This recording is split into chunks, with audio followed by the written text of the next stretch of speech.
Hello and welcome to a quick session here on dealing with objections. So the whole idea here is that you're calling up people you want to introduce to the true potential proposition, whether employed or self-employed, ideally employed.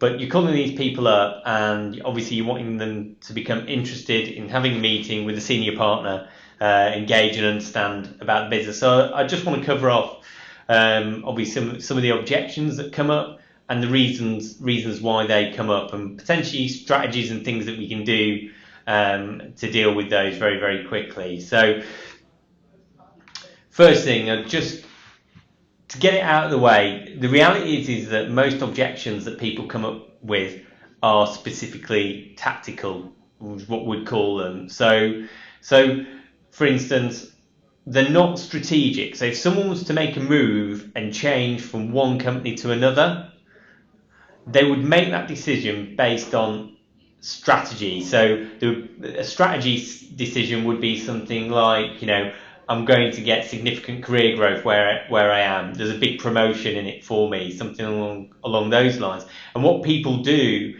instead to get you off the phone is they will just throw out very often the first thing that comes into their head to try and stump the cold caller at the other end, to make them go, oh, I can't answer that, I can't deal with the objection, and therefore they get you off the phone. But they're typically never reasons why you would decide to join a company or not decide to join a company. They're just things to get you off the phone. And the fact of the matter is that you need to see through those, be able to deal with them, handle those positions, and then what that means is that you can then start to get into the conversation and build the rapport in relation to that. So what we have here are a list of the tactical objections that people put forward, and I want to try and come up with some ways that maybe we might be able to handle them. So the first one, and probably the most common one, and that's why it's top of the list, is restricted versus independent. So you call up an independent financial advisor, and typically, because they know most organisations, company in the market right now are looking to recruit for restricted purposes. You won't have many IFA firms right now in the market recruiting for IFAs. The majority will be recruiting into the restricted model because it's where the value is. So they know the likelihood is that you're going to be a restricted firm that's looking to call them and get them to join. So the first question you ask is, well, look, are you restricted or independent? And obviously, you have to tell them the truth. You have to say we're a restricted firm. At which point the advisor then goes, well, look, I'm an IFA. I'm independent, and it's simply just a tactic to say I can't do the thing that you want me to do. Therefore, you need to get off the phone so I can go about my daily work. So the way that you need to try and deal with or handle the independent or restricted is you need to ask questions. If you don't ask the question, you then can't really deal with the objection.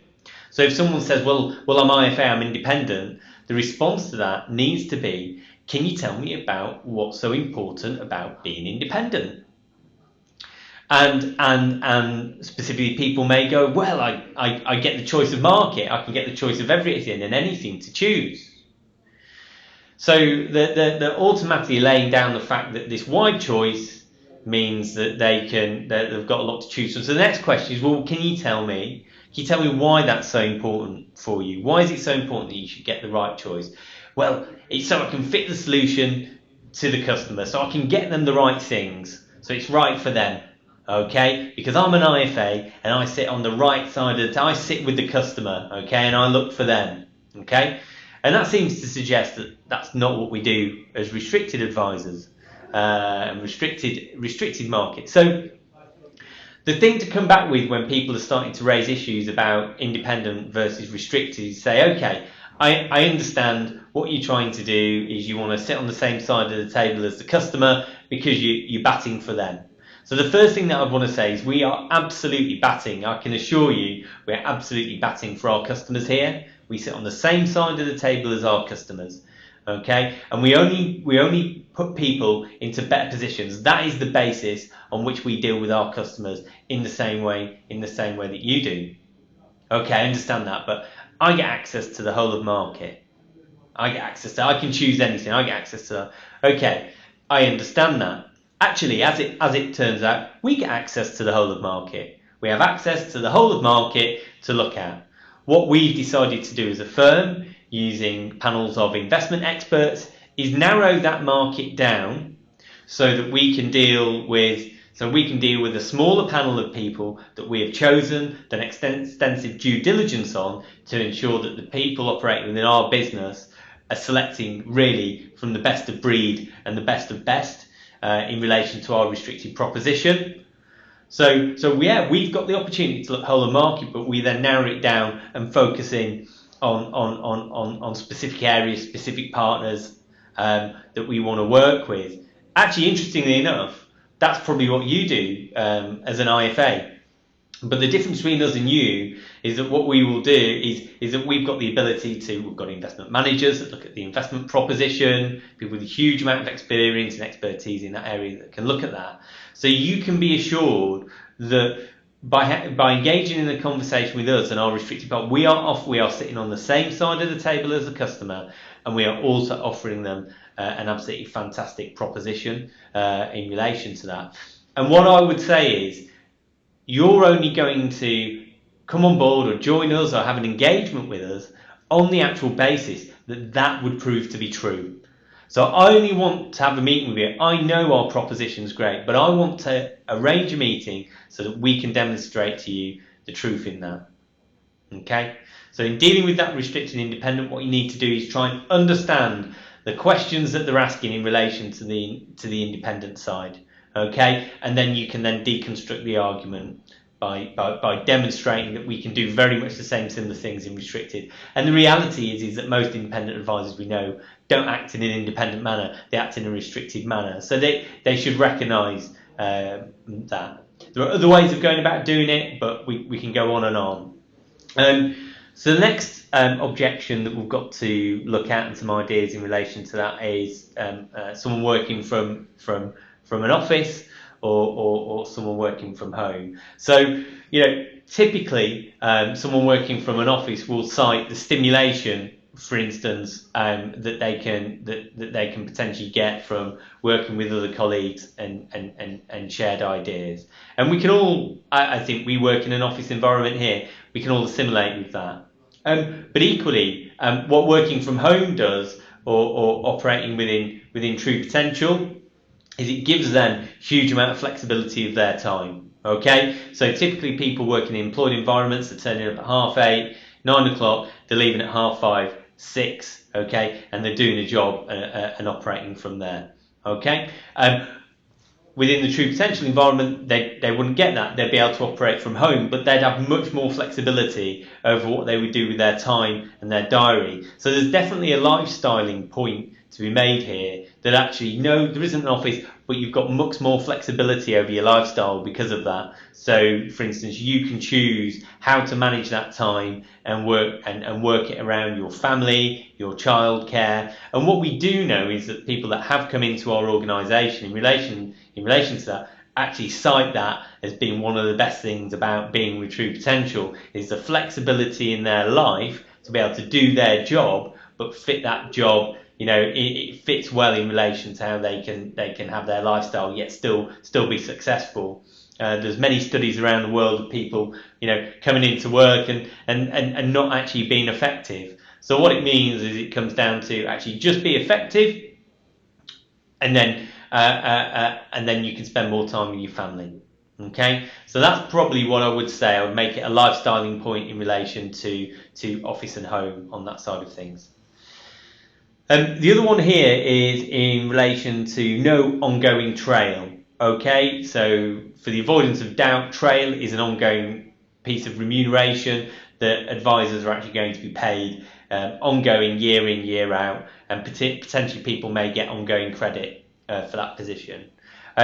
Within true potential, our belief is that ongoing trail has a limited shelf life. We don't think it's going to go on forever. Having said that, saying to someone on a call, trail's not going to exist in the future is not going to work. Obviously, if we don't have trail built into our employed package, us saying that trail's not going to be there in the future isn't going to sway anyone from doing anything. Of course, you're going to say that you don't have trail in your package, no matter how true that statement is. So what we need to do is we need to, rather than dealing with trail as a compartment and talking about that, we need to bring it in and look at the overall package. So the question to ask an individual, you don't have ongoing trail, I get credit on ongoing trail. The question to ask them is, okay, well, can you tell me what your overall package is? So someone says, well, I get £60,000 a year. And you say, well, how much of the credit that you get comes from trail? Oh, it's about 20%. Okay, and how much in fees would you write within the year, may I ask? Okay, well, I'll probably write, £100,000 worth of fees. So you're writing £100,000 worth of fees and you're earning £60,000 for that, of which about 20% or whatever is made up of trail. Okay. Can I just ask, if you were earning £150,000 a year, not £60,000 a year, would you prefer to have £150,000 a year and no trail, or £60,000 a year with trail? Because if you were to write those level of fees with us here at True Potential, that's what we'd be paying you. In fact, we'd be paying you much more than that. So the point is you need to take it away from trail, bring it back into the overall package argument and say, well, can you tell me what your overall package is? Because trail is just a compartment of that. Bring it all together, identify what the total package is that they've got, ask them what the total fees are that they're currently generating in entirety, and what slice of those fees that they're generating from that. Okay, and then what are your initial charges? I charge 2% initial, so you know that we're plus 1%.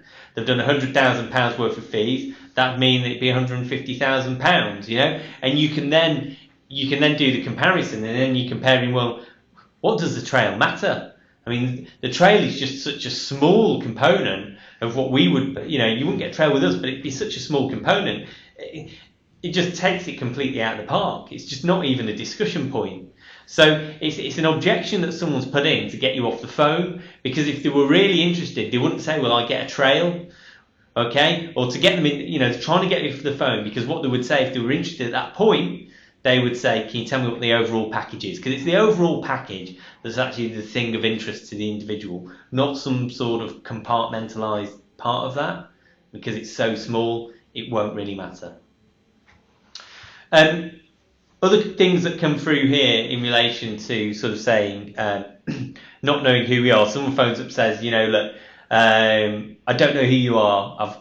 I've never heard of you before. Okay, so you need to be pretty quick and pretty sharp on being able to explain that away. Okay, the reality is in life, the majority of our friends and acquaintances at some point we didn't know who they are. Okay. But that didn't mean we didn't talk to them. What we did is we had a conversation with them. They got to know us, they got to like us, and became a friend, a colleague, a business partner. That's how this works. So someone saying, I don't know who you are, basically just saying, prove to me that you're someone that is worthy of me having a conversation with. Bearing in mind, you've just called me up. So you've got to be pretty quick in there about explaining who we are. Okay? And what I'd be saying is, look, True Potential are a group of businesses. We operate a wealth management firm, an investment platform, a technology company, okay, as part of the group. We're highly successful. We have a £44 million turnover. We have a £10.5 million profit last year, and we're growing rapidly, okay? We're hugely innovative in what we do, okay? And we have affiliations with people like the Open University, through which we sponsor them to provide free courses for the general public. Okay, so we're a big organisation. In addition to that, we probably, although you won't have heard of us, people in our industry have, we probably provide about 20% of UK financial services distribution with the technology that helps them run their business. So we're a big, sizable company. I understand how you might not have heard of us. We're maybe slightly newer to this market, but we're going to be hugely successful in it. And what I want to do is have the opportunity just to tell you a little bit more about us and what we can do for you. Okay? So not knowing who we are, that's absolutely fine. You just need to be very, very good at explaining who we are and what we actually do. On from there, if we look at things like basic salary reduction, so I mean this can actually be a genuine concern, because what people will have is specifically they will have outgoings to pay mortgages. Often it can be things like school fees. In relation to that, so someone might say, well, I'd have to take a salary reduction. I'm not interested in that. Okay. But the point is that we know as well that people that are on salaries, okay, typically have low bonuses. So if someone's on an £80,000 bonus, okay, then the next conversation is, well, your £80,000 salary, what's your bonus going to be? It's probably going to be 20 grand, So all of a sudden the guy's doing 100k a year, right? And then the question is, well, look, would you potentially offset a little bit of that security for a much greater upside? I can see how at the minute it does appear that there's slightly more risk in it for you, but if I could demonstrate that upside was potentially worth taking extra risk for, and in fact actually through going through and talking with us, understanding more about how it's structured, you'll actually identify that as you go through the months and as you start earning your money, you'll probably find that you'll exceed your salary position before you finish the end of the year. So the point being is, at the end of the year, you've earned 80k in your current job. You might have earned 80k after 6 months with us. And therefore, it ceases to be about the salary, because you haven't been paid your whole salary, but your bonus is so much better than your salary that you've earned well over what you were doing already. And therefore, what's the risk within your business? So the conversation I want to be having with you is, look, what we do directly is we will pay you fairly on the fees that you generate. So if you can generate enough fees, okay, you will satisfy your salary and you'll make huge bonus.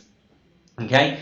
In your present organisation, your salary has to be validated on sales. So if you can achieve a certain level of sales there, you'll be able to achieve a certain level of sales here within True Potential. And as a result of that, actually, it ceases to be about that. What you need to look at is, well, if I do that amount of sales with TP and that amount of sales where I am there, how much money would I earn? And then you take the argument away from I'm losing a basic. It's like, well, how much business do you think you can do? I think I can do that. Well, if you do that with us, we'll pay you 3 times as much as where you are. Do we really need to be having a discussion about the salary and the £20,000 reduction where I'm talking about £100,000 upside?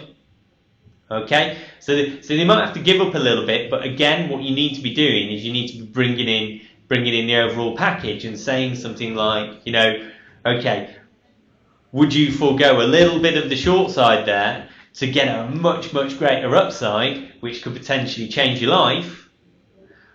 All I'm looking to do is get someone to talk to you that can demonstrate how that works. Only you can choose, whether or not you'd want to make the jump, and you would obviously have to satisfy that through the due diligence. But on the basis that we're a big company, we're reputable, we're profitable, we've got a great business model, okay, is it not worth just exploring that position to find that out a little bit more? And then finally, actually I had this the other day personally, the guy said the deal sounds too good to be true, almost to the point where he actually, dismissed it. I actually had to build in a lot more conversation with the individual to the point where he said, actually, I might have actually said yes to you earlier on in the conversation if your figures were more believable. Okay? And what I say to people when they say, so the deal sounds too good to be true, I'd just say, just imagine a company that sets up a free service where you can find any piece of information at any time in the world within a millisecond, and you don't have to pay any money for it. How good would that be? How revolutionary would that be? Oh yeah, that'd be Google. Okay, let's think about a company that could, build a business model where it's got 1.5 billion users around the world who talk and connect and share information and can send messages and upload videos and photos and completely engage. Okay? Imagine a company that could do that and not charge anyone any money. That sounds like Facebook to me. And so the point is what we're trying, the message that we need to be getting across to them is when they say the deal sounds too good to be true, we need to be saying, look, the world's changing. There are new business models out there The deal sounds too good to be true. Okay, this isn't a good deal. This is the right deal. Where you are now, if my deal sounds too good to be true, is giving you a bad deal. Okay, they're giving you the yellow pages. You know, they're not giving you the Facebook, the LinkedIn, the Google. They're giving you the yellow pages where you are right now. I'm giving you Google and Facebook. Okay, but to understand how this works and why it will work for you,